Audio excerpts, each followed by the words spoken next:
বিশ্বনবী ছাড়া কিয়ামতের ময়দানে কেউ আমাদের জন্য সুপারিশ করতে পারবে? পাগল হয়ে যাব আমরা।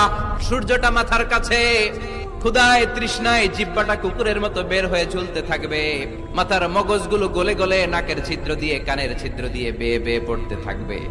সবাই সাইয়েদনা আদম রে ধরবে, সাইয়েদনা আদম বলবে আমি পারবো না। সাইয়েদনা ঈসা আলাইহিস সালাম বলে এত জায়গায় ঘুরে লাভ নাই, জায়গা মতো যাও মিয়া, জায়গা মতো যাও মাকামে মাহমুদে। বিশ্বনবীকে সেজদায় পড়ে থাকতে দেখবা, বিশ্বনবী কাঁদতে থাকবেন, সেজদায় পড়ে কাঁদবেন।